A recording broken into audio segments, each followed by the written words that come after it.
What's it like to visit Festival Country, Indiana? It's dancing in the street at 1,000 festivals. It's striking a pose in front of floating lanterns. It's exploring Indiana's best Main Street. It's anything but ordinary. Come explore it at inindiana.com/festivalcountry. We all have eyes that we need to take care of.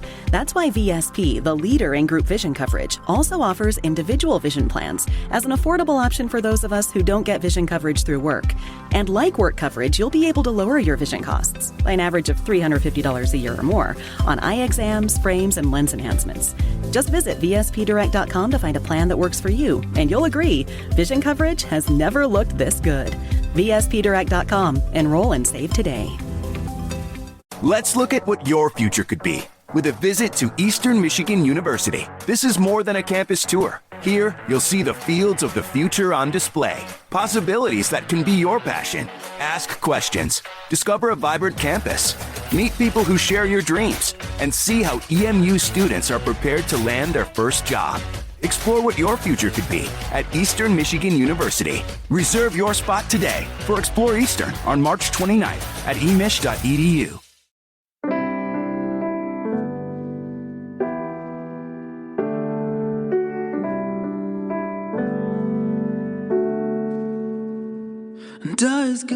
Hey everyone, welcome back to the Deconstructionist Podcast. I'm your host, John Williamson, and as always, I'm so grateful that you're here. As I mentioned last week, we are in the middle of a special run of re-released episodes, some of the most meaningful conversations from our archives. Whether you're a new listener, just discovering the show, or you've been with us since the beginning, this month is all about revisiting the voices that have shaped our journey. And this is a special one. This is the man who essentially we credit as having inspired this podcast in general. And today we are re-releasing our very first conversation with him, Father Richard Rohr, a beloved spiritual teacher, Franciscan friar, and founder of the Center for Action and Contemplation. This was the very first time we had the chance to sit down with him, and to be honest, it was a turning point for me personally and for the show. His wisdom, humility, and expansive vision of faith continue to inspire millions, and I think you'll see why. But before we dive in, a quick update. As I mentioned last week, I've been hard at work on a brand new project, a limited series investigative podcast, so very different than the format of this one or anything I've done before, but it'll launch in the next couple of months. It's going to be called Spoiled Fruit, Faith and Power, and it's an in-depth exploration of the rise of a religious movement and the dangers of empire building within evangelical Christianity. We'll be unpacking the systems, the scandals, and the deeply human stories behind a movement that started with a radical vision and how that vision was shaped, stretched, and sometimes broken by power. That sounds like something you'd want to follow, and I hope it does. Be sure to follow Spoiled Fruit, Faith and Power on Instagram, Twitter, I guess X now, whatever it's called, Facebook, Blue Sky, and all the others for updates, sneak peeks, and behind-the-scenes content. Just search for the show and hit the follow button to stay in the loop. I'll also have the links in the show notes. And with that, let's get back to where it all began. Here's our first ever conversation. And this one's a treat because, again, going back to the first couple years of the podcast, you'll hear a familiar, friendly, soothing voice of Adam, my original co-host. But this is our first ever conversation with Father Richard Rohr. So whether it's new to you or a chance to revisit an old favorite, I think you'll find something here that stirs the soul. And without further ado, I give you Father Richard Rohr.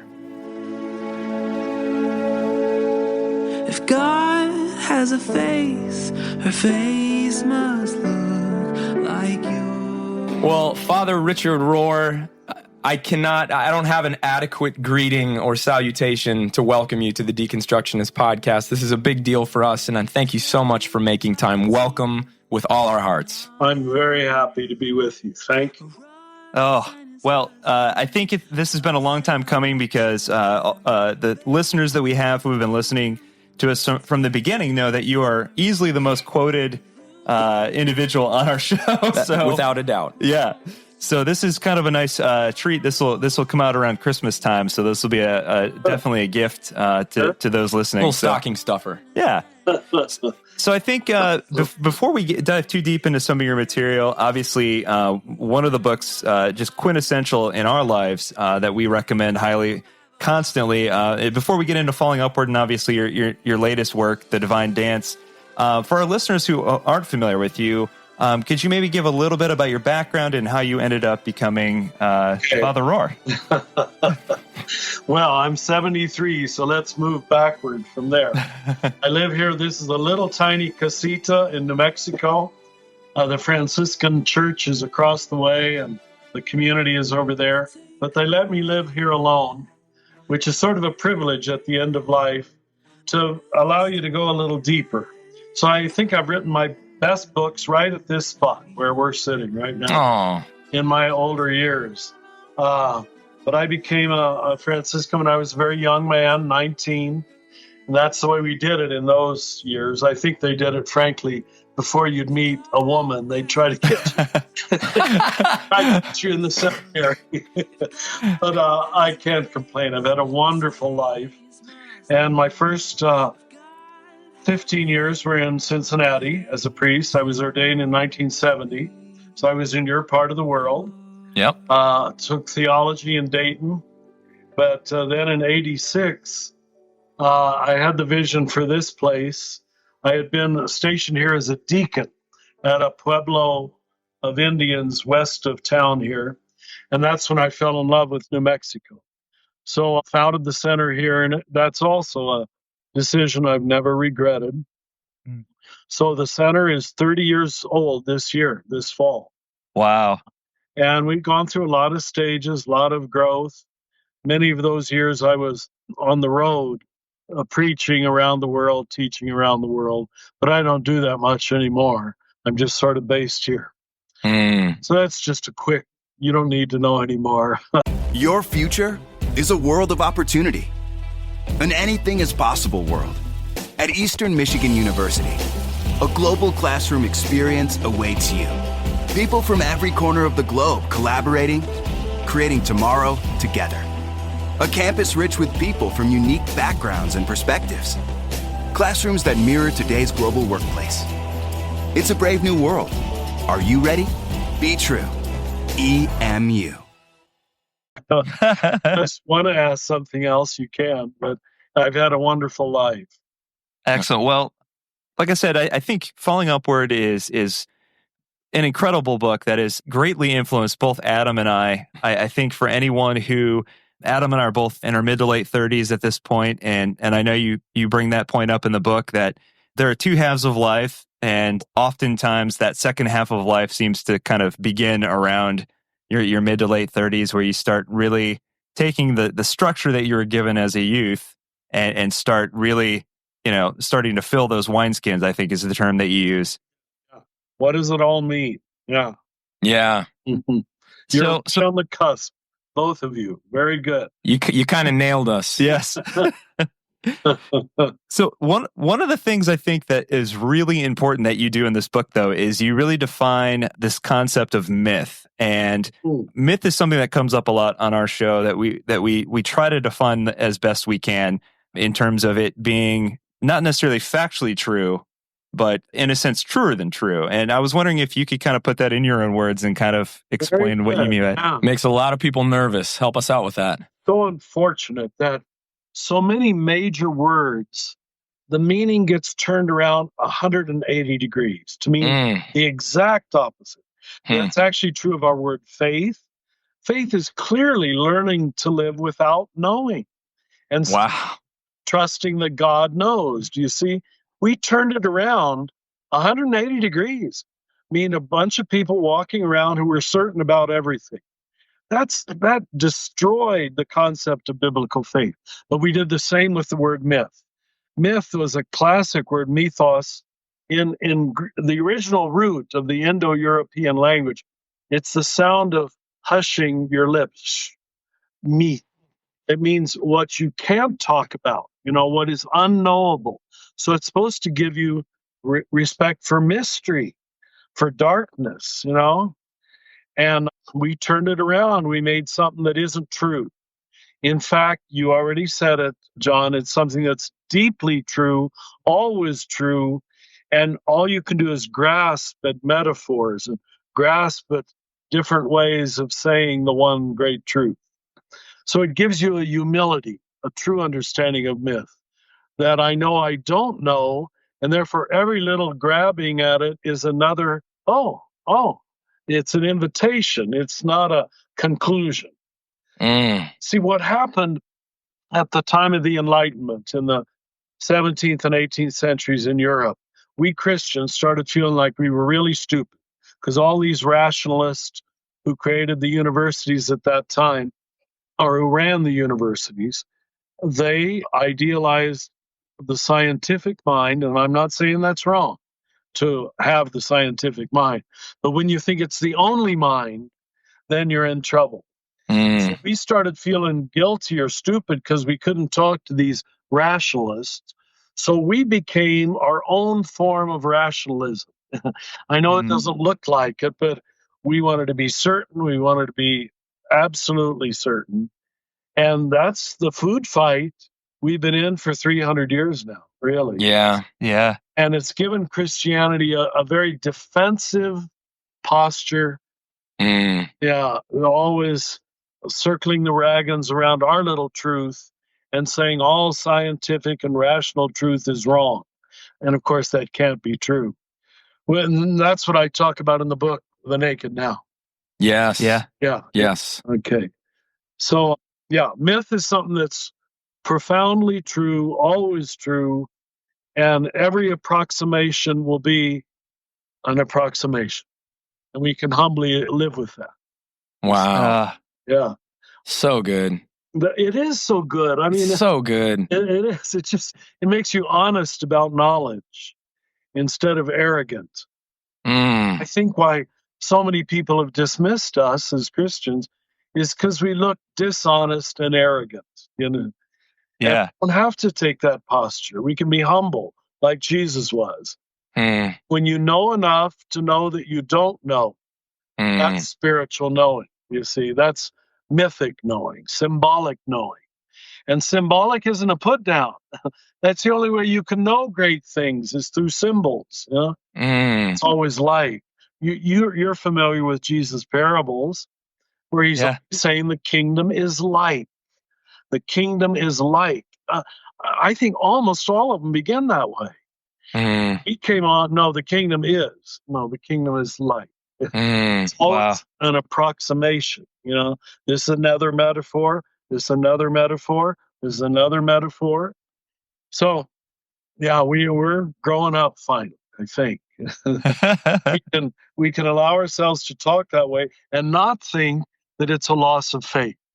In fact, it's being honest about the great mystery and our human inability to ever know perfectly. Wow. And once you see that, you find it so dense in the tradition. It's always been there. I know. We just, see, we started, and I'm not anti-Protestant Reformation in this sacred 500th anniversary year. But once we did divide into two major camps, and we each needed to prove that the other group was wrong, that's the death of spiritual knowing. Dualistic thinking, as I call it in The Naked Now. And dualistic thinking divides, and this is the only mind we have left. Republican, Democrat, as we've just learned, gay, straight, black, white, American, non-American, even male, female. Yes. Once you divide reality, you're choosing between two, and you got to choose one. With an individual vision plan from VSPdirect.com, you'll start saving an average of $350 or more each year on eye exams, frames, and lens enhancements. Visit VSPdirect.com and you'll agree, vision coverage has never looked this good. Enroll and save today. That's a roadmap to stupidity. It really Yes. Yeah. Because you think because you chose one side, you've chose truth. We just came through a whole year and a half of doing this in America. And seeing it doesn't get us anywhere. Good night. Yeah. Yeah, it's very absolutely severe.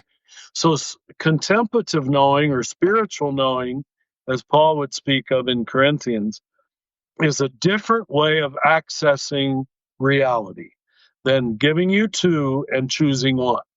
That's what we call dualistic thinking. You leave the whole field wide open and you let God, the moment, reality come at you as it is, and I don't need to figure it out to let it be what it is. You see, that's so different than you and I were educated.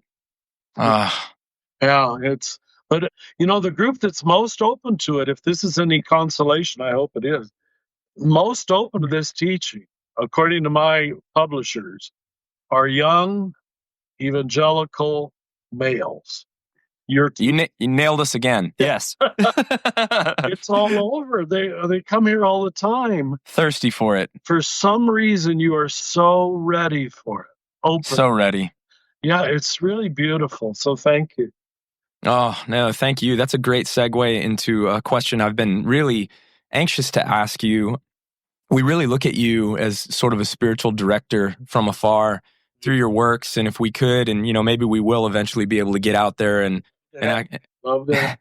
Yeah. Thank you. We recorded that, so we will take you up on that. That's right. I live long enough to meet you personally. Thank you.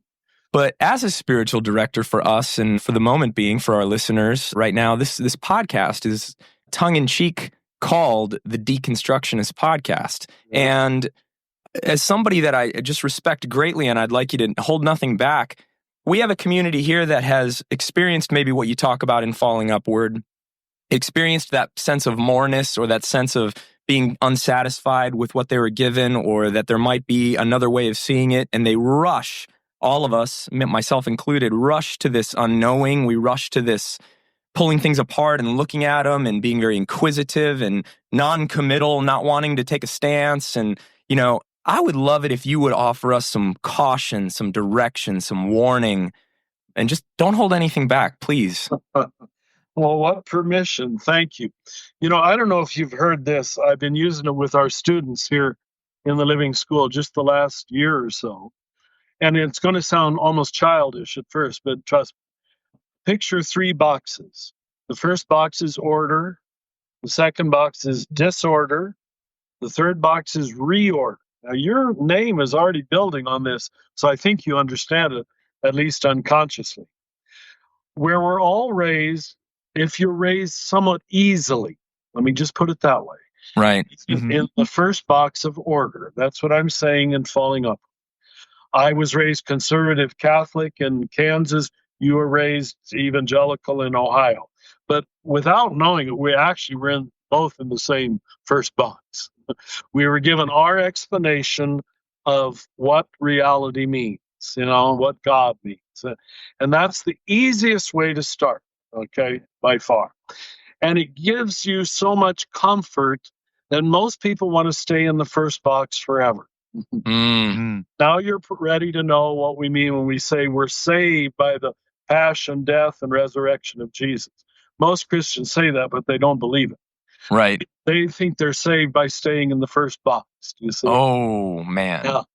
Just keep redoing order as you were given it. And of course, as you were given it, you had to understand it in a childish way. You, like me, you were a child.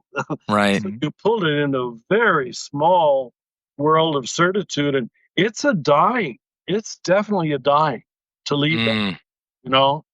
When I had to leave my quick, early Catholic certitudes, it feels, to be honest, like a loss of faith. And yes. It does. You use the term spiritual director, and if you don't have a good spiritual director, a wise guide, an elder in faith, you'll stay in the first box forever. And it basically creates angry people, rigid people, unhappy people. I don't know what else to say, but I've seen them in all of our denominations. This is cross-denominational lines. It doesn't really matter what your first box is. But I want to repeat, as I do in Falling Upward, it's still the easiest way to begin. Mm-hmm. It's the best in some ways. But what has to happen, usually should happen between your 30s, 40s, into your 50s, is the glib certitudes of the first box fall. They have to fall apart. Your glib certitudes about who's in and who's out, who's right and who's wrong, who's holy and who's a sinner. I know it gave your ego great comfort to have easy lines. And I had them too.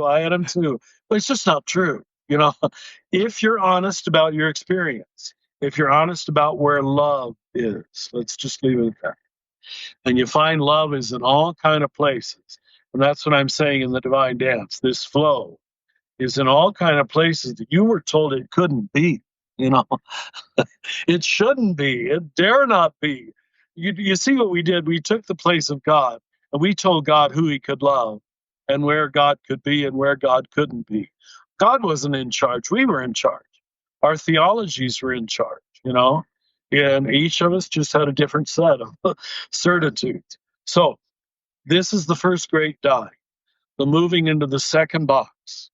Here's the problem. So people don't just think I'm some progressive liberal unbeliever, right? A lot of people stay in the second box. Disorder. Yeah. In fact, you're an exception. Most people your age were born into the second box. Sophisticated people from Boston and New York and California who dismiss, they've never been in the first box at all. You understand? It's all disorder. It's all meaninglessness, what we call postmodernism. Don't you dare try to build any box for me. I won't accept it. It's much harder to grow up in the second box. It really is. Yeah. And, I was jail chaplain here for 14 years in Albuquerque. And almost everybody I met there, male and female, grew up in the second box. Now more on the other end of the spectrum, where they grew up, life was just drugs and sex and rock and roll, and they all got in trouble and destroyed their lives in many ways, and ended up at 22 in jail, Wow. already having fathered a child or something. You just wanted to cry for them, because it's not their fault. They never had any box, deep meaning, any impulse control, the law, any vision for reality. It was just getting through another day. Man. So I just want to say that, so people don't think I'm idealizing the second box. It's a horrible way to begin. You almost always self-destruct. And it's not happy. You tend to become an addict to fill your emptiness. So, but if you were given the gift of the order, the first box, hopefully, and this is why so many young evangelicals hear me, I think, that wonderful early evangelical gospel holds you strong enough to endure the second box. You understand? To not throw out the baby with the bathwater. All right? To say, okay, it isn't as simplistic as I was told, but it's not all wrong either. You understand? There you go. Right. Yeah. Now that's what Jesus is doing with his own Israelites, He's saying, here's what's good about our Jewish tradition, but you got to know a lot of it is pure legalism, ritualism, preoccupation with temple sacrifice, atonement theories that are all transactional. It has nothing to do with real transformation of the psyche, you see. So if you can let God lead you through the second box while holding on to order, what's necessary and essential, God can lead you to true enlightenment, true transformation, what I call the risen life, the transformed life, or the third box, reorder, you see. Now, here's the thing, and I'll stop on this. I'm talking too long. No, it's great. You're fine. There's no nonstop flight from the first box to the third box. And that was much of the illusion of evangelicals. They thought they could go to an emotional prayer meeting or whatever it was on a Friday night in May of whatever, and I'm in the third box. Sorry, you hardly ever are. You are, because will not suffer the slings and arrows of outrageous fortune, to quote Shakespeare, of the second box. You will not undergo passion, death, and resurrection. You try to fly to resurrection emotionally. By an emotional Jesus experience, and we did it too. We just did it differently as Catholics. But it's the shortcut that doesn't work. You see, you've got to go shoot through passion, death, to resurrection. There's no way around it. And people who will not endure this dying to their ego self, the revealing of their real shadow self. This is the suffering of the middle of life. It really is.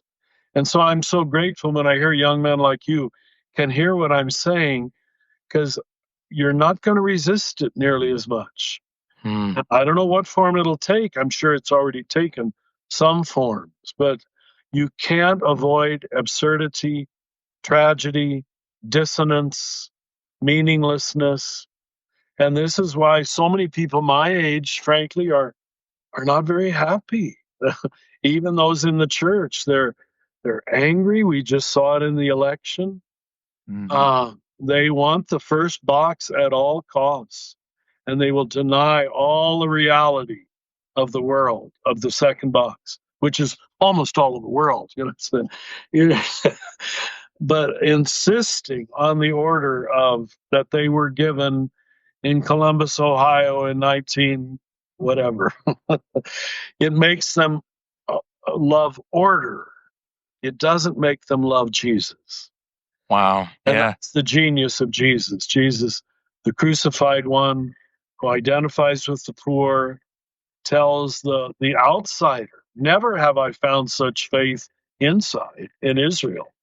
That's awesome. You see why they killed him. I mean, because he's so comfortable with disorder inside of his own highly ordered religion. But he never throws it out. He still respects the temple. He still seems to respect the priests, but he doesn't waste much time there, to be perfectly honest. All of his teaching is out on the road, is meeting the people. It isn't temple-based, but he doesn't dismiss the temple either. Can you see the tension he's holding?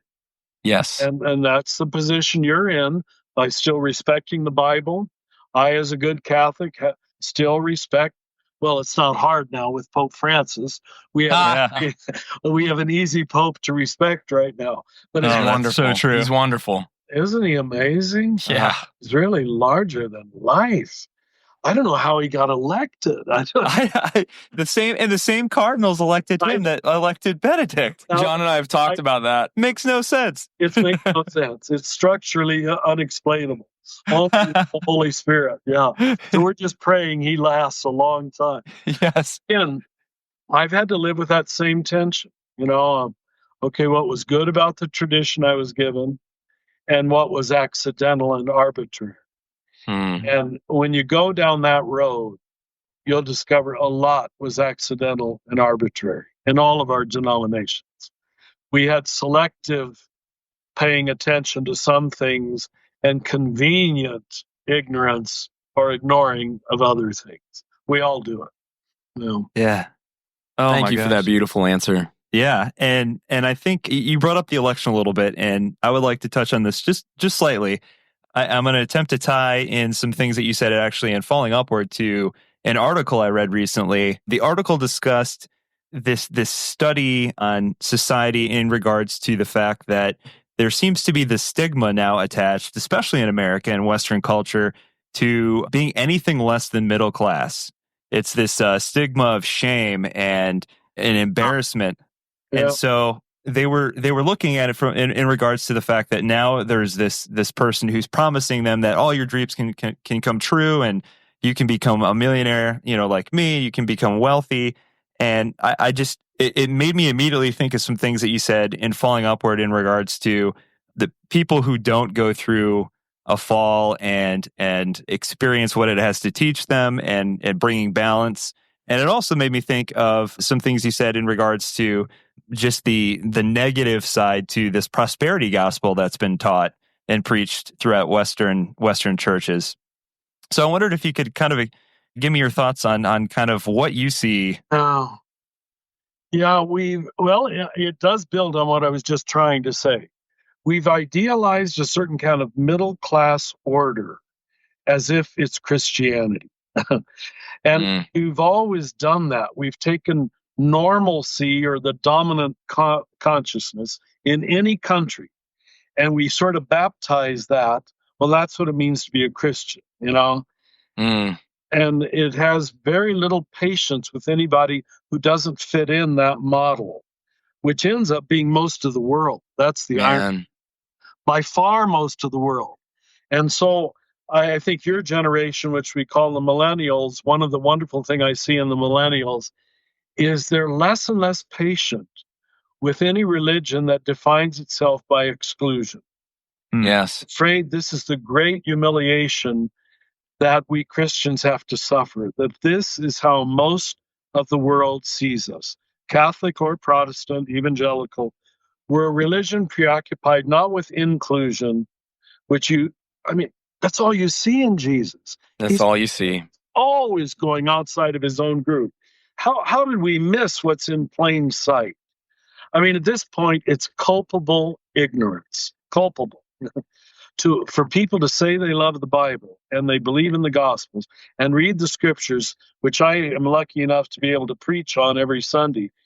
And I always say, how do people preach on this text and not see what is hidden in plain sight?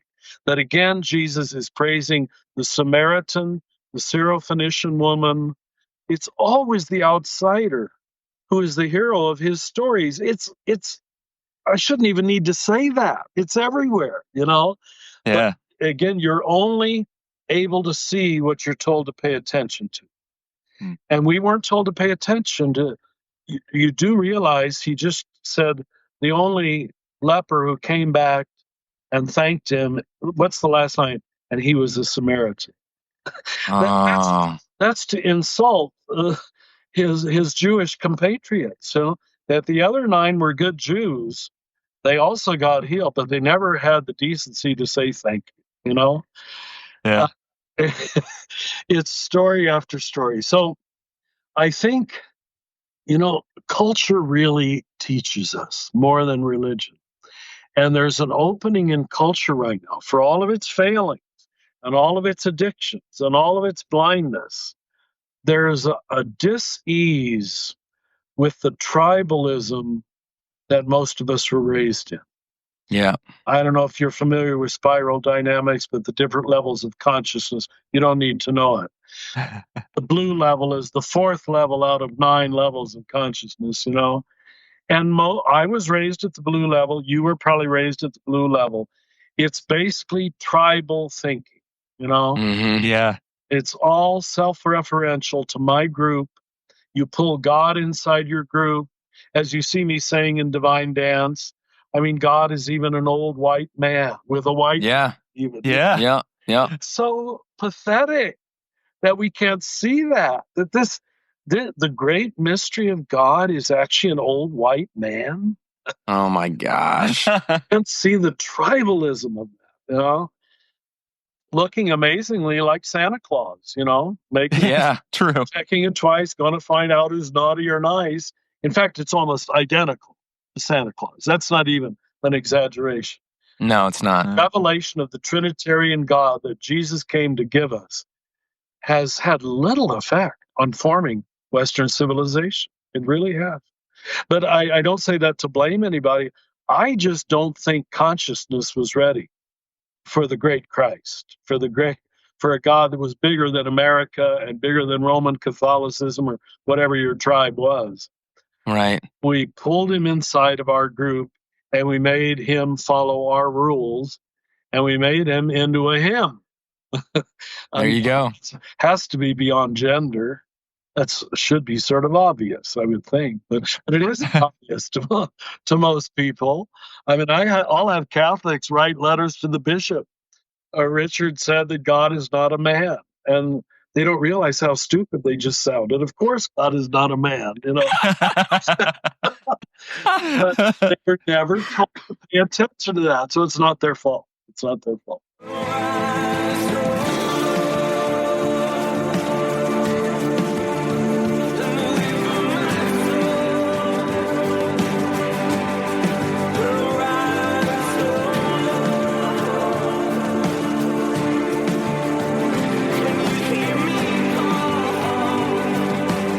Did I answer the question? I don't think Yes, you did. No, that was beautiful. I feel like the more I hear you talk, the more I feel like you have a lot in common with Karl Rahner.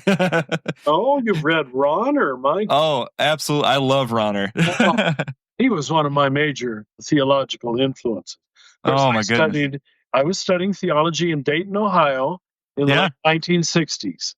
And, the Vatican Council had just ended, and Rohr was one of the great minds that formed the documents of Vatican II. So, and my professors were over there studying in Rome under him.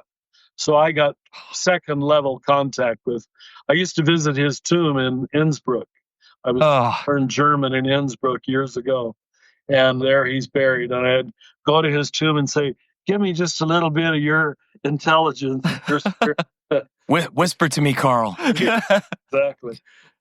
Yeah, it's funny that you say that. I'm actually in seminary currently in studying, getting my graduate level degree in theology, and that's one of the theologians we were exposed to. And I thought, wow, it's contrary to the stigma of Catholicism, just not being as progressive as you would think. And here's this guy, Karl Rohr, doing incredible things within the Catholic Church in the 60s. In the 60s, yeah. Yeah. Oh, I'm great. What's your seminary that you're in? Fuller, out in Pasadena, yeah. Oh, I've taught there, a few. I did not. Summer classes, yeah. I just walked around the campus a few months ago when I was teaching at All Saints in Pasadena. Yeah. Oh, wow. Wonderful. Did you go there too, Adam? No. My seminary program was local. It was through my church. We're part of the Vineyard movement of churches. Oh, wow. Yeah. Right around the corner from where I'm living here, there's a vineyard. And I drove by it right before I got on this call. And apparently the center is going to buy that vineyard. So we're actually literally going to have 2 acres of land that are a vineyard. That's awesome. That's so cool. The center is growing too quickly, so we need a little more space. We are happy to hear that. Oh, no. You gave me a perfect chance to ask you a question. I think that'll transition nicely into your latest work. You threw out a concept a while back when I first was exposed to your work that I have ever since been fascinated with. Well, and that is this idea of the cosmic Christ. Oh, and it just made so much sense. Yeah. Oh gosh, I cannot wait. I'm excited by God's grace in April and May of next year. Yeah. Go ahead. I can't wait. So this idea, I would love for you to unpack that for our listeners, because I imagine that most people listening have no idea what that even means. And it reminded me a little, and maybe he was influenced, I'm not sure, but Ramon Panikkar. My God. Yeah. Great mind. You read magnificent people. Oh, thank you. Go ahead. No, I was just going to say, Panikkar talks about this idea of universal Christ, in particular Jesus, or Jesus is Christ, but Christ is not Jesus. And immediately it made me think back to your explanation of the cosmic Christ. So I would just love for you to kind of just talk about that for a little. It's going to be very oversimplified, so That's okay. If it feels a little confusing. First, so this book, if God gives me the year to write it, is going to be the sequel to the Divine Dance. So the Divine Dance is getting us back to Trinitarian Christianity. That's the fundamentum, the foundation. Until Christianity is Trinitarian, again, we have no hope of reforming it from the bottom up. And I mean that literally, from the bottom up. If you get the shape of God wrong, everything built on top of it is awry, is askew, you see. So the first thing you got to get straight after the Trinity, and we didn't have time to talk about that, that's fine. But, okay, we pulled Jesus out of the Trinity. Then, and I don't mean any disrespect, you know how much I love Jesus. It's the heart of my belief, my worldview. But we overplayed the Jesus card because that's all we had. You understand? We didn't have the Trinity anymore. And so we based salvation on an atonement that happened 2,000 years ago, supposedly, instead of basing it in creation. Right? In other words, instead of starting with Genesis 1, which is where we should have started, and it was very good, and it was very good, and it was very good, and it was very good, so, 5 times. We started with Genesis 3, which is not a good place to start. All right? Yeah. Starting with the problem instead of the creation. But that's when you overplay the Jesus card, you don't have the creator in the schema anymore. You understand? It's just Jesus, all right? And it's Jesus, Jesus, Jesus, Jesus. And I'm all for Jesus, but you've got to connect him to the Father and the Holy Spirit.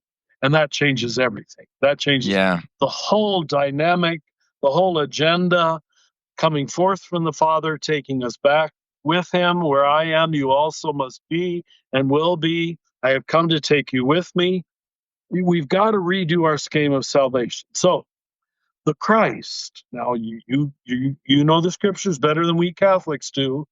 The Christ, it says very clearly in the prologue to John's Gospel, in the first hymn in the first chapter of Colossians, in the first chapter of Ephesians, in the first paragraph of Hebrews, in the first paragraph of First John. It's always the first. It says the Christ existed from the very beginning, from all eternity. All right. We just didn't notice that for some reason. Now, we in Franciscan school, we always emphasize that. You know, St. Francis, I don't know how much you know about him, but he was not an intellectual. He was a simple Italian layman who intuitively got the gospel, not through academia, not by going to a seminary. He was never ordained a priest. But then very quickly, the early Franciscan tradition tried to build upon the deep intuition of this natural spiritual genius, you know. And those are the names you don't need to know: Bonaventure, John Duns Scotus, you hear me quote them. All right. They took this, and our Christology was much more the cosmic Christ, because Francis found God in creation. Brother sun, sister moon, sister fox, brother water, sister air. The entire universe was the Christ, the body of Christ, which is rather clear in Paul, especially Romans 8. Yeah. Again, we weren't told to pay attention to that. So I agree. You and I were given the impression that the incarnation happened 2,000 years ago. No, the incarnation happened 13.6 billion years ago. We call it the Big Bang, and understand that God decided it. I mean, this is arbitrary. This is just human language. But it seems that approximately 13.6 billion years ago, God decided to manifest the God self. And the same atoms that existed then, I'm told, not ADAM, ATOM, the same atoms that then exist now. Isn't that amazing? And they've just kept changing shape and changing form. And this universe is still expanding. And in fact, the evidence is from the Hubble telescope, it's expanding at a higher rate. Yeah. I don't know how to deal with that. You know, no. It just keeps moving. So we have to have a God, and we have to have a Christ that is at least as big as that universe. Do you understand? Come on, man. Or we're Bring going it. to just keep creating unbelievers. We're going to keep, you go off to University of Ohio, and you're going to come back an atheist, because we've got a God who was born between the Tigris and Euphrates rivers, 2,000 years ago. Well, does that mean everything before that, the Babylonians, the Persians, the Mayans, were all just throwaways? God didn't create them too? It's impossible. Come on, man. Yeah. You have to start with creation. So we call this creation spirituality, or the cosmic Christ. That now I believe, and so anybody listening doesn't think I'm throwing out Jesus. I believe that consciousness evolved, and approximately 2,000 years ago, humanity was mature enough at the most mature levels, especially in Israel, where there's this immense spiritual consciousness of God, excuse me, to be ready for an I-thou encounter. One, as First John says, that we could see and touch and love and relate to. So the great cosmic Christ became person, right? Became incarnate as a human being. But that wasn't the beginning of the incarnation. That was the personalization of the incarnation, where God became interfaced with you and me. But the Christ in the Trinity has existed since all eternity, became manifest, we believe, 14 billion years ago. And of course, some say that, although it was condemned as a heresy at one point, that the universe has to be seen as eternal. course, you and I can't imagine anything eternal. So we don't know how to think outside of the realm of time. So we really don't know how to think that. But that's what the next book is going to be on, to try to unpackage this notion of Genesis 1. You know, the very first chapter verses, if you look at that verb in Genesis 1:2, it's usually translated as the Spirit hovering over chaos, hovering. The verb that's used is the verb that's used to describe a brood hen. Yeah. Mother hen warming the eggs, you know. We should have been the first people to believe in evolution. I mean, it's sort of validated in the first verse of the Bible that God is warming this creation. You understand? It's like an egg, and God is setting it loose to hatch and to develop and to unfold. And yet, with our static notion of God, with God as an inert substance sitting on a cloud somewhere, we fought evolution. We didn't have an energetic, dynamic notion of God as one who was involved in creation, with creation, overseeing our unfolding and taking us back with him in the bosom of the Father. So our notion of salvation was pretty competitive, pretty exclusionary. People would say it was much more based on a worldview of scarcity instead of a worldview of abundance. And the very notion of grace is a notion of absolute abundance. You know, all the multiplication stories of Jesus, there's always 12 baskets left over. There's always abundance, abundance, abundance. But we operate, and we Catholics have to take the first blame for this. We can't blame it on you guys who came later. We gave you this. Basically, there wasn't enough of God to go around. That's a worldview of scarcity. There isn't enough grace to go around. There isn't enough love to go around. We couldn't imagine infinity. Now, let me stop on this to be a little compassionate and understanding. I'm told that the human mind cannot imagine infinity. It can't. Any notion of eternity, infinity, where you say endless, the mind just closes down. We can't think that. So it's literally only when you allow God to think in you that you can surrender to a notion of abundance. Otherwise, we will always take the gospel and we'll put it in some little frame that's usually tribal. Yeah. The Jews did it. We Catholics imitated the Jews. And I'm sorry to say, you evangelicals imitated the Catholics. For sure. Yep. Because it's the same pattern. It's always the same. I agree. Yeah. But in every group, in Judaism, in Catholicism, in evangelicalism, in mainline Protestantism, there's always individuals who break out of that, you know, and it's usually by their own experience of amazing grace, you know. Yes. That's the only way you can break it. That's beautiful. The splinter that always stuck out in my mind in my Protestant Christology and in my Protestant atonement theories in Scripture was the lamb that was slain before the foundation of the world. Excellent. Like, what do you do with that if you're going to stick with this? That's essential. I'm going to quote that in my book. Yeah. It's like, what do you do? What do you mean? Your formula doesn't make any sense if we're going to take anything from that verse. Excellent. This has been the self-emptying of God since the beginnings of time.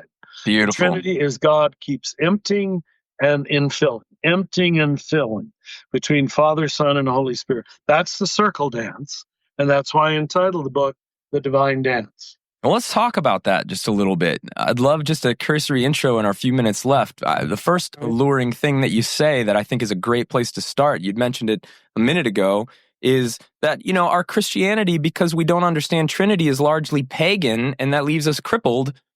Talk about that. What do you mean? In that same section toward the beginning of the book, I point out how I was the last generation of priests that had to learn Latin. And of course, the Latin word for God is Deus, D-E-U-S. Now, it doesn't take much imagination to recognize that's a direct transliteration of Zeus. Zeus is the pagan god sitting on a throne, throwing down thunderbolts at people he didn't like. Just read Western Christian history. There's a lot of the great art in Europe in the cathedrals. Literally, Jesus is now on the throne, even in the Sistine Chapel. He's not happy. He's upset. So you have this upset God who creates an unsafe universe. If the one who created it all is not love, but is whimsical in the ways of love, is pick and choose in the ways of love, you've created, I'm going to bring it home, to the kind of unsafe, angry world that we've seen in America in the last 14 months. How can Christianity produce so many paranoid, angry people?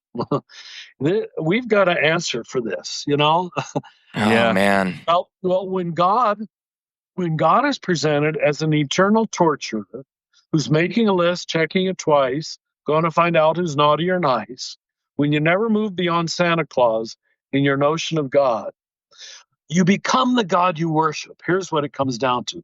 If God is pissed off, if God is angry most of the time, and especially, you're familiar perhaps with my men's work, which all started 20 years ago by so many men coming to talk to me about their angry father or their rejecting father, which you two are obviously not going to be. Much of humanity was programmed, absolutely programmed, to believe in a rageaholic God. That was most of the man they knew. That was what a man was supposed to be in most of history till sort of your generation. Yeah. That's what be a man, to be power hungry and showing your power and demonstrating it on your children. Well, we never moved much beyond that, unless one has an inner life of prayer that really transforms and rewires this. You can see, and this gives me tremendous sympathy for most human beings. It really does. Most people just operate out of the way their brain works. You can give them all the gospel sermons you want, and they'll pull it inside of the way their brain works. Totally. They do.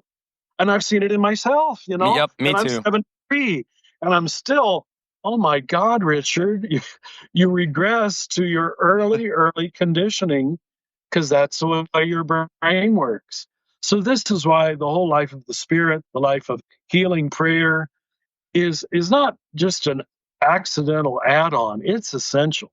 Or there is no real transformative religion. You overlay the Gospels on the way your brain works. And what wins out is the way your brain works. Absolutely. And I say that after being a spiritual director my whole life, and you start with people, and what they were told in Sunday school or catechism in our church really doesn't make much difference. It really doesn't make much difference. They will revert and regress back to the way their mom and their dad exercised authority, the way their mom and their dad punished, the way their mom and their dad's love was conditional, and they create a codependency of God with God, which really isn't very life-giving. It's codependency. This level of relationship, as I'm sure you know. So I'm not saying that to put down people. I just know how great God's love must be, that He recognizes that most of us are still in jail, and we don't want to be taken out of it. The jail is the first box, or the chaos of the second box. Both of them are different kind of jails. The first one is called more the contemplative jail. The second one is more called the liberal jail, but they're both jails. And you and I have been talking about the box, that it's possible to live a resurrected life, Was that what did you ask? It just doesn't. Yeah, of course you answered it, and then some. Yeah. I just take off, but thank you for letting. I love it. Well, I love it. You're beautiful. That you're so open. Well, we certainly want to be sensitive to your time. This is like Adam said earlier. Go ahead. It's only 5 till 4 here. Oh, okay. Okay. 2 more. No. Well, we just have one final question for you. And again, this has been an absolute dream come true for us. So we so appreciate you taking some time out of your very busy schedule to speak with us. I'm enjoying you. Go ahead. Oh, thank you. Thank you. A That's big Christmas hug. a huge compliment to us. Oh, you're neat. Thank you. So there's a question that we used to end every show on, and we kind of got away from it, but we just feel like you'd be the perfect person to kind of speak to this. And that is that our listenership is a very diverse group of people of all different ages, of all different backgrounds, all the way from very, fundamentalists, very certain, all the way to the other end of the spectrum, very non-religious and anti-religion. But both sides. You're probably preaching the gospel. If that whole spectrum can stay with you, that's good. Go ahead. Yeah. Oh no. So the big thing is that they're all. I think the commonality between both sides is that they're hungry. They're hungry for something, and so we just wondered if you could take a moment to pretend like as if both sides were in a room and you had a chance to speak to both sides, and just what would you say? What's coming to mind, I don't know if it's the best thing, is I think we both, on both ends of the spectrum, we both need a lot more humility. So good. A lot more humility about what we know and what we don't know. And this arrogance around knowing. I think it's what we were warned against in Genesis again. Genesis has to be inspired. It really does. I agree. If you eat of the tree of the knowledge of good and evil, you will most surely die. I mean, that's an amazing line. Because, most of us who went to seminary, like I did too, I had 4 years of moral theology, specifically moral theology, deciding who was right and who was wrong, who was in and who was out. Now, there's a place for that, to make your thinking a little more subtle and a little more nuanced. Unfortunately, we just use it to make ourselves a little more certain, not a little more subtle and a little more nuanced, because that's what the ego does. You've probably heard me say, the ego wants two things. It wants to be separate and it wants to be superior. All right? That's its whole task, its whole life. Keep me separate from these peons, these inferior people, and we'll create that at every level, another way to be superior to the other guy. And to define ourselves in contradistinction to them. I'm not Protestant. I'm not gay. I'm not Mexican. See, that's the only game the ego knows. And the soul is exactly the opposite. My brother is the gay man. My brother is the Mexican man. But that's the second half of life wisdom. And I'm afraid that because our religions have not taught us humility, which for St. Francis was central, we've kept a lot of our religion in the first half of life. We keep doing the task of the first half of life, order, over and over and over again, even when it's not working for us. That's the stupidity of it. Even when it makes us reject our own children, our own parents, our own family. People do the most stupid things in the name of love of God.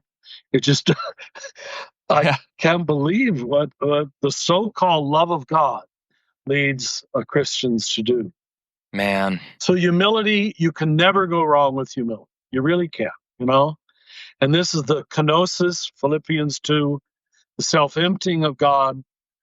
If you read Divine Dance, you don't need to, but, I say somewhere in the book that I think half of our official church prayers in my church begin with the same dang phrase, Almighty God. Almighty and not all vulnerable, Say Almighty God. That shows how un-Trinitarian we are. Because if we had gazed on the mystery of the Trinity, that the infilling can only happen because there's been the self-emptying. The Father empties out into the Son, makes room for the Spirit to pour into the Father. This water wheel of love, we have to balance Almighty with all vulnerable, you see.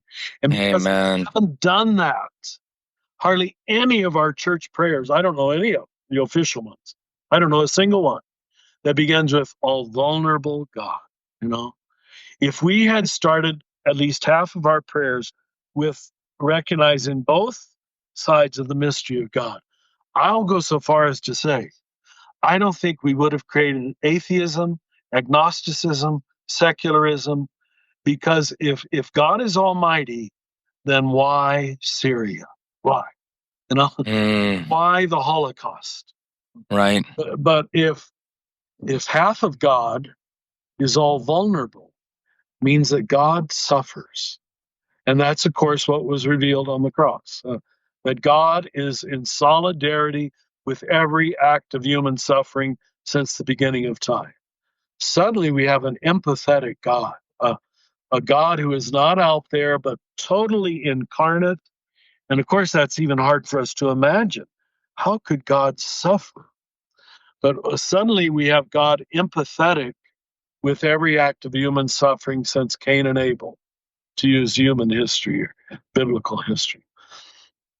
But what that does, and I hope I can just draw it together with this, is it shows that God is humble too.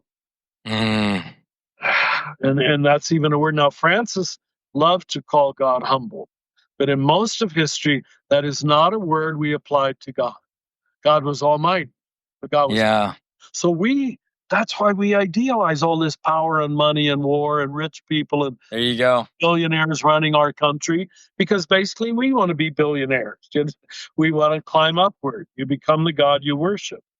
Now, if we can recognize God is all suffering, all vulnerable, we'll stop exclusively looking to the top of the pile and we'll start looking at the little homeless man on the street and saying he is just as much an image of Christ, maybe even more so. It changes your way of paying attention entirely. So humility is the key, I think, to both the left and the right. And thank you for letting me end on that, because, a lot of people think I'm this progressive liberal theologian. And if you listen to me long enough, I critique the liberal end just as much as the rigid conservative end, because the lack of any boundaries is its own kind of problem. Creates another set of problems. Richard, your humility in listening to me, and you got to come out to the land of enchantment someday. Oh, no question. That's an invitation that's going to be very difficult to pass up. Yeah, my friend. Bring your little ones with you too. Good. Absolutely, man. They would love that. Well, before we let you go, what is the best way for our listeners to keep tabs on what you're up to and find this latest book, The Divine Dance? Well, the easiest thing, I guess, is to give you our website, cac.org, Center for Action and Contemplation, CAC. There they can find out all they need to know. Yeah. Fantastic. We have a little visitor center here. They're most welcome to stop by. 2 little adobes right around the corner from where I'm living right here. So we'd love to have you. Thank you. Oh, thank you so much. This has been an absolute joy, and you are such a gift. So thank you. Thank you very much. Just know when you say that, you're saying more about you than you are about me. It takes a joyful person to pull the joy out of me. So thank you. Oh, thank you. I don't even have words, and all our listeners know that is really saying something. Yeah, that's never been a problem for Adam. You're both beautiful. God bless you. Have a beautiful evening. Thank you. Thank you, Father Richard. Yes, thank you. All those who dream are saved,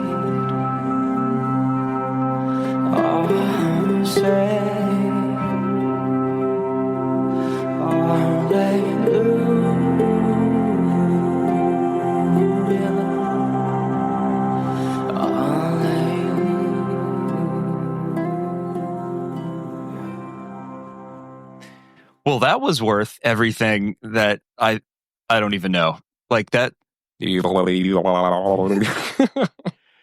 It's like, like sometimes you build something up for so long, like a really good movie. Like, oh yeah. Like, what was I always forget the name of it. It's a Ben Stiller movie from way back in the day with Cameron Diaz in it. Something About Mary. Yeah. Everybody had built that movie up to be so funny. Then when I saw it, I'm like, this is dumb. Yeah. Like, I did not like it, and I think it's because everybody else read it for me. Or like Black Sheep after Tommy Boy. Probably okay in its own right, but like following that, not as good. Can't do it. With this interview, I was kind of a little bit worried because we've read obviously a lot of his stuff. Like, I follow him, I get his daily affirmations, whatever, in my email. I read like everything I get my hands on, follow the tweets, all that good stuff, and was really worried. I'm like, man, what if it's a complete letdown? What if he really just gets on there and just starts yelling at us for being stupid? Like, you need to stop deconstructing immediately. Knock it off, you. I'm using a Jedi mind trick on you. That's right. But he'd do it in that really soothing voice, like, you're being irresponsible, John and Adam. And I'd be like, oh no. Okay, sorry. And then we have to stop, No, this was incredible. Wow. I mean, it really was. Just, again, if I could just say, I think one of the things that moved me to a place of wanting to deconstruct is it just seemed like there were only certain things allowable to think at a certain time in my spiritual life. There were only certain people allowable to read. When you listen to Rohr, you get this wide, brave, generous, welcoming. The guy's not scared. No. Here's a guy that I can honestly say, maybe the first and only person I've ever actually had the privilege of, face to face, like, even though it was over Skype, but like face to face, eyeball to eyeball talking to, that I'm like, I think this is the most certain of God's love person I've ever met in my entire life. Just purely just certain that God is love. Just boom. And the weirdest part about that, though, is he's so centered in this sense of like unknowing, mystery, ambiguity, and totally cool with it. Totally cool with it. And I think, to your point, like, when I first started reading Falling Upward, I got to the middle of it, and I was like, he talks about how, you start going down this journey, and he compares it to the hero's journey. He pulls in some Joseph Campbell, and he talks about how, like, in your mid-30s, this is when this begins. And I'm like, holy crap. Yeah. I'm in my mid to late 30s. And so he was the first one that said, it's okay. This is normal. Right. And necessary.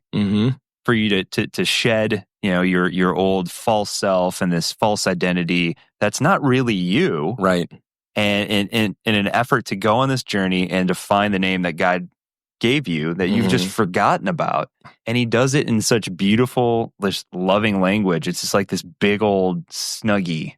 Yeah, and it's like I remember hearing Donald Miller give a talk a while back where he was just like, I wonder what the gospel would look like if we weren't a democratic, free market, money and power driven society with like mass media and commercialization and like all these kinds of things. Because in that kind of society, it's almost impossible to not have an agenda with whatever you're talking about.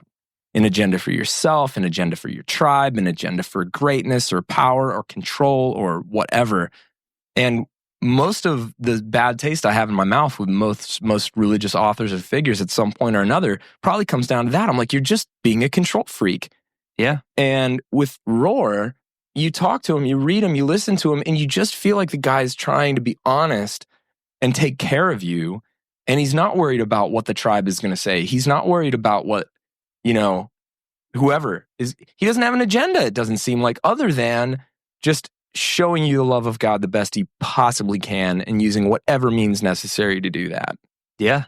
And I hope that we in some way have taken a little bit of that and infused it into our podcast. And Adam and I, believe me, we have lots of conversations, and we're always like second guessing ourselves in regards to making sure that we're not just trying to create some new vehicle for Christianity or for anything. We're just trying to be as open and as honest and as welcoming as we can be to anyone, right, regardless of your background, regardless of the baggage, the religious baggage that you bring with you. And we really hope that that's been obvious and evident in the work that we've done. And we've tried to stay away from the bitterness that is inherent, I think, in having, negative experiences within the church. And we've just tried to be, as gentle and as calculated is not the word I'm looking for, but is cautious. Cautious, yes. Yeah. Responsible. Yes, that's the word I was looking for. Yeah. in terms of how we pick guests and the conversations and the topics that we cover. And that's something that we will continue to try to do going forward into 2017. Although at this point, I have no clue how we're going to top this year. Well, we're allowed one mic drop moment, I guess. That's right. Obama's not busy this year, right? Not at all. He's unemployed. We'll get him and Oprah and, the Dalai Lama. Right. So Bishop Desmond Tutu. Oh, dude. That would be awesome. That'd be awesome. Oh, man. This is just Merry Christmas, everybody. This is just such a blast for us. And if you've been with us for a while this year, you've been following, you've been a part of this conversation, it's helped you in any way, we just want to say we love you. Thank you. Your journey should be full of beauty and wonder and excitement and joy, and not full of fear and not full of wondering if you're doing the quote unquote right or wrong thing. You should be getting out there and having lots of conversations and digging in and not worrying about where your questions are going to take you, but answering or asking them honestly. And if you've been able to do that here, you just made our whole year. Yep. Yeah. So hopefully this week being Christmas, whether or not you celebrate it or not, hopefully that, at the very least you get to spend time with some family or some loved ones or, some sort of community that you feel safe with. And hopefully you get to just say thanks for the things that you have and, the people around you. And as always, thank you so much for any support you guys give us. And we don't do commercials intentionally. And any money we make off those sweet t-shirts, we make a little bit of profit off of that. And we use that, to put back into the podcast and to make new t-shirts. And to make new t-shirts. Yeah. So we still have some left of the 80s vintage throwback t-shirts. We have literally 2 left of the original logo design. So if you guys are interested in a particular size that we no longer have, please email us so I know that that there's enough interest out there to reorder those. Yeah, we don't need a ton. I think you need batch of 12 or something like that. Yeah. Yeah. So we can. Hey, what sweet tunes are we listening to right now? Oh, this week it's Young Oceans. Eric from Young Oceans, super good dude, and was nice enough to let us use his music. And so if you're ever in New York, check out Young Oceans. They do tons of shows there. And I think he leads worship at one of the Trinity Grace churches there, I think. Boom shakalaka. If I remember correctly. So yeah, check out our t-shirts under the donate tab if you feel inclined to donate. But more so than that, if you really want to help us out, leave us a 5-star review on iTunes. That just helps us get more exposure. And as always, we are taking a break in January. So fear not, if there's no episodes during January, we are taking a much needed break and trying to figure out what 2017 is going to look like. So don't worry, we got some good stuff on the way. Absolutely. So Merry Christmas. Merry Christmas, everybody, and a Happy New Year. Grace and peace to you. And thanks for being with us. Love you guys. Keep deconstructing. We'll see you.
What's it like to visit Festival Country, Indiana? It's dancing in the street at 1,000 festivals. It's striking a pose in front of floating lanterns. It's exploring Indiana's best Main Street. It's anything but ordinary. Come explore it at inindiana.com/festivalcountry.